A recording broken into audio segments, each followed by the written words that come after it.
Hi, I'm Ron Johnson, licensed real estate agent here in the Twin Cities. I'm also the owner and broker of Crosstown Home Team. And those two little girls are my daughters sitting out in front of our current home, one we purchased a couple of years ago. And for me personally, that's my third home purchase. And throughout the years, I've helped people buy their first home, their second home, even third or fourth home, and investment properties as well. And the goal is to get you your sold sign picture. So I put together this quick home buying guide to give you a quick overview of the process.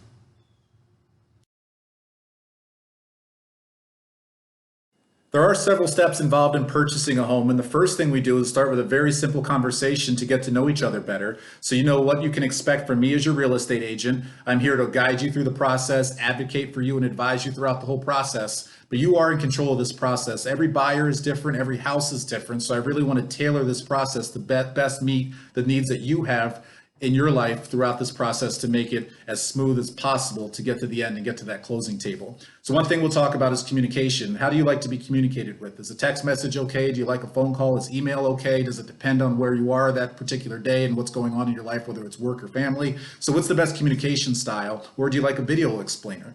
Also, then there's the house itself. What are some things in the house that you must have? What are some things that you'd like to have? And the location of the house and what really drives some of those things, and with budget being a big part of location and characteristics in a house. So we'll talk about those things so we can really have a good home search strategy. Your finances is important. That's something that you should be already thinking about and talking to a mortgage lender about. How are you going to finance this home and how that goes into your offer and the different things like that throughout the process. So that's something that we'll talk about, and then you also work closely with your lender on. And what is your time frame to purchase a house? That's going to be based on your current situation, whether you're renting, whether you own a home now, you're moving in from out of town. So what is your time frame for when you need to be in that house and when we really need to ramp up the process? So that's something we'll talk about as well. And what else is important to you? Like I mentioned, every buyer is different. Everybody has different needs and wants in different situations. So we need to know what's important to you so this process can be really tailored to what you want and as smooth and successful as possible. Next is a general outline of the home buying process. We start with that initial consultation like we talked about in the previous video. And based on the information from that conversation, we get your search set up. And we'll talk more in depth about what that means with your search being set up. And then once you see some houses in your search that you like, we start setting up showings and touring homes.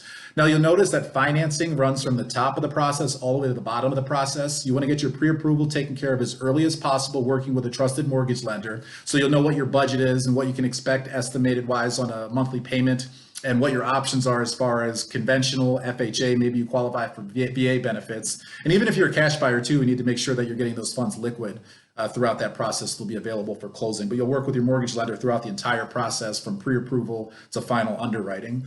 Now, once you find that house that you like, it's time to make an offer, and we'll get more into details about what it is that goes into an offer. And then there's the negotiation period. We get that offer accepted. That opens up the inspection contingency period. We'll talk about what that means. After the inspection goes well, we have the appraisal period, which affects your financing. And going on in the background is the title work. So the title company is another group of people involved. The title company, also called the closer, basically taking the house from the seller to the buyer and also making sure that there aren't any what's called defects on the title and doing some other work in the background.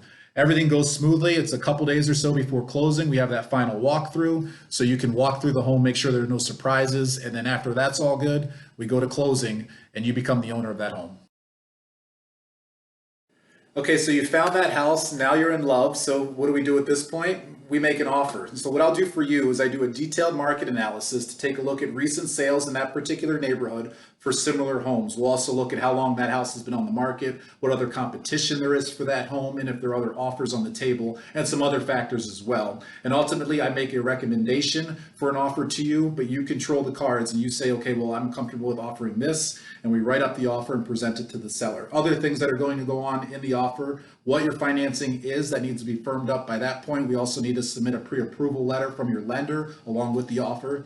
Do you need seller paid closing costs? And if you do, how that impacts your offer. That's something we'll talk about more in depth later.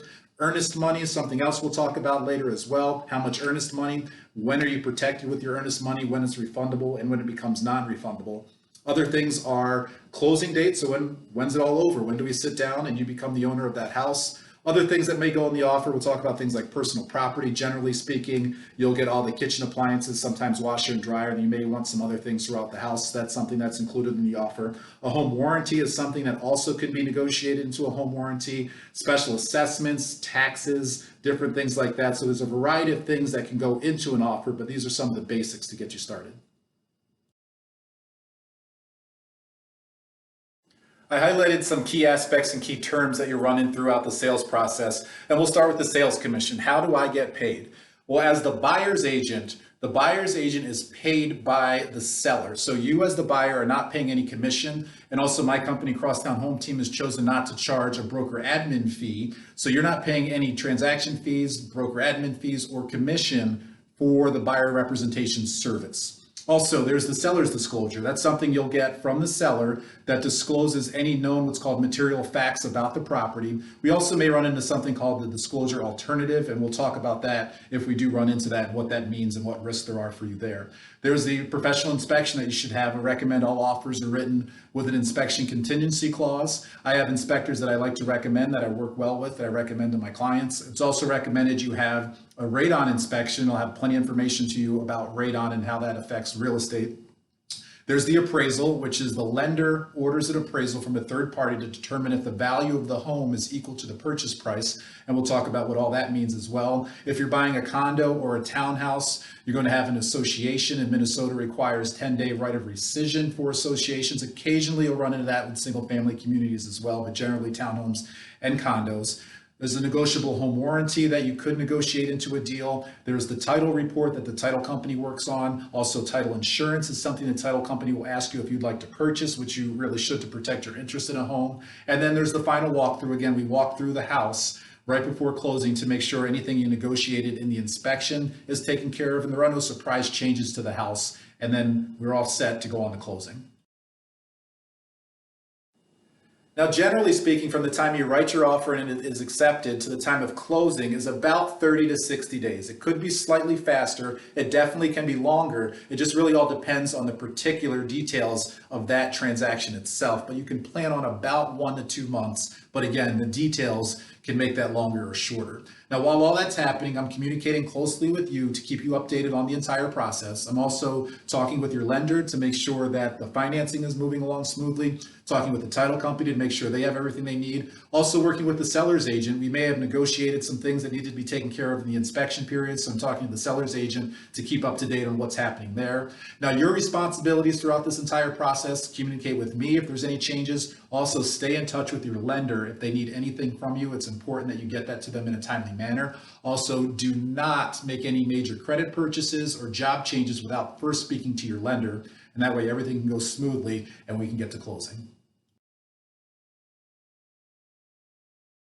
So everything's gone smoothly. We finally reached the closing date. Now, the closing day is the day that you sit down and sign all your final loan documentation and sign all the paperwork to take over ownership of that house. Now, the closing takes place usually at the closing company's office determined by the buyer. Now, closing services is something that you as the buyer have the right to shop for because there is a difference in price between closing companies, and also locations are different too, so we find convenience for you as well. Generally speaking, obviously you'll be there as the buyer, I'll be there along with you as your agent.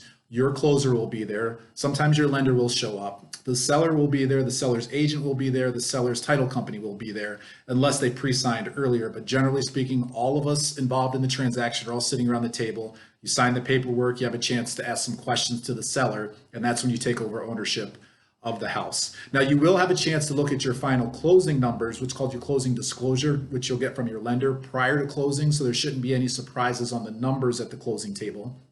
Now, to closing, you want to bring your ID, and also you'll have your funds needed for closing. Again, that number will come from your lender and your title company. You'll know how much money you need to bring either in a cashier's check or perhaps a wire if you do have funds due at closing. We'll also talk about something called joint tenancy versus tenants in common. That all depends on marital status. So that's going to be individual situation there.